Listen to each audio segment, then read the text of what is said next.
On this vote, the yeas are 244. The nays are 172. 172 Republican lawmakers voted against renewing the Violence Against Women Act, and their reasoning is atrocious. So before I get to their reasoning, this was an act that was passed originally back in the 90s. It was within Joe Biden's crime bill. The crime bill itself was garbage, but this was the one piece of it that got people like Bernie Sanders on board to vote for it, and it has been renewed every 5 years since. So this has to be renewed every 5 years. Normally there isn't much of an issue, but it wasn't passed in 2019 because of the GOP-controlled Senate. So now it's up for a vote again, passed the House, but 172 members of the GOP voting against it. Now, before I get to their reasoning, let me give you a little more information here on the act itself. So from the Hill, the legislation, which was reintroduced by Representative Sheila Jackson Lee, House Judiciary Committee Chairman Jerry Nadler, and Representative Brian Fitzpatrick, would provide grants to state and local governments for programs addressing domestic abuse, sexual assault, dating violence, and stalking. It would further close the so-called boyfriend loophole to prevent dating partners convicted of domestic violence or abuse from buying or owning guns. Current law only applies the gun purchase restriction to spouses or formerly married partners convicted of abuse or under a restraining order. Now, this seems like a no-brainer. Even if you are a Republican, knowing that it's going to pass a democratically controlled House, you might as well be on the record supporting a piece of legislation that actually protects women. At least pretend to be a good person sometimes. But no. They voted against it, and you may already be able to guess, at least partly, as to why. GOP critics of the measure argue that the bill restricts gun rights by preventing people convicted of stalking or abusing dating partners from buying a gun. They also object to language that provides additional protections for transgender individuals. So, Republican lawmakers voted against this because it offers too much protection to women. They want people who have been convicted of stalking or abusing dating partners to buy a gun. They want these people to be able to own guns.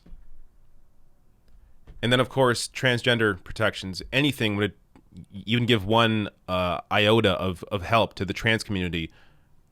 GOP lawmakers against it instantly for no reason at all. I mean, do we really have to... Who do you think is going to be on the right side of history here? You look back at civil rights, MLK, who was against him back then, and now these days Republicans try to claim him. Absolutely absurd. But whether it's, civil rights or gay rights, who do you think's going to be on the right side of history? Looking back on this in 10, 20 years. These Republicans want to go on the record as a piece of shit. They want people to know in the future that they were pieces of shit. Because there is no reason at all to vote against this. It was going to pass regardless. They could have at least pretended. Let history pretend that you were a good person once. But no. And let me read a bit of this here because what Republicans also do here is what they do all the time.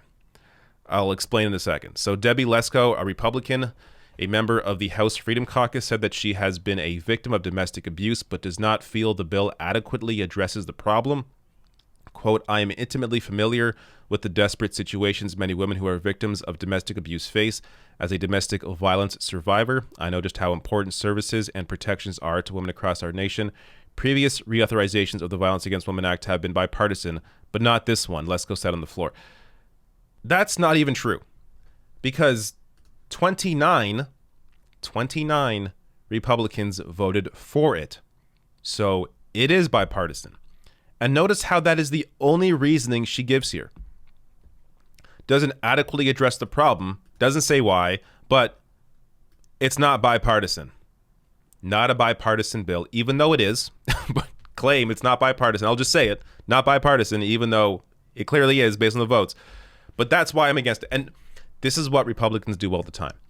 Whether it is having, Candace Owens on Tucker to complain about the black community, whether it's having Dave Rubin on Fox News to talk about or complain about the LGBT community, they get somebody who is a domestic abuse survivor to be out there in front of of this and discussing why Republicans are against it. It's completely disgusting what they do. And honestly, I would feel bad for Debbie Lesko here if it wasn't for the fact that she's a willful participant in this, because she knows this is wrong. But she's deciding to side with gun manufacturers over the actual domestic abuse victims.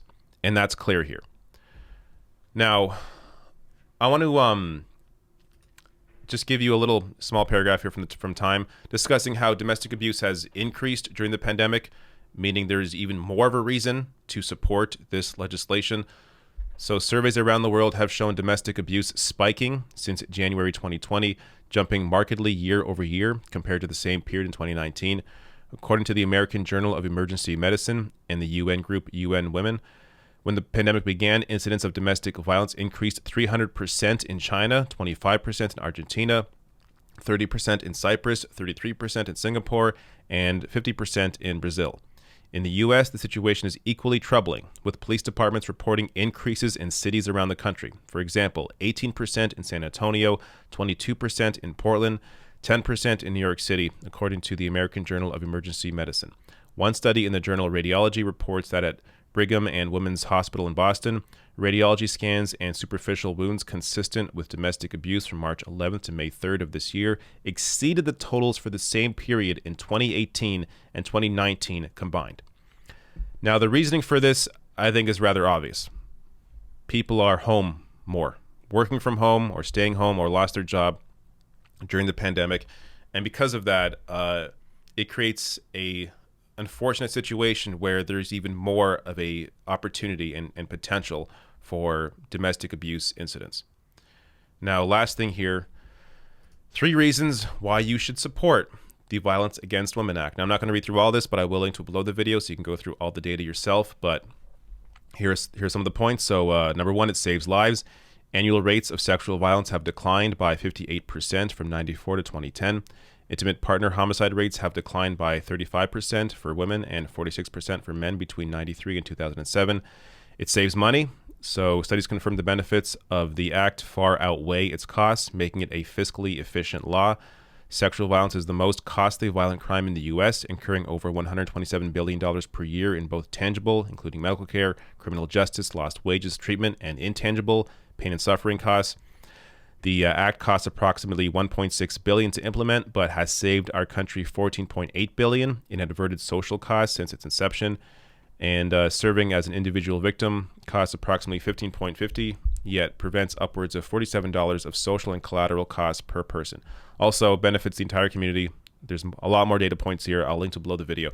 But again, this vote was really a no-brainer. Republicans could have pretended to be on the right side of history for once, knowing it was going to pass anyways.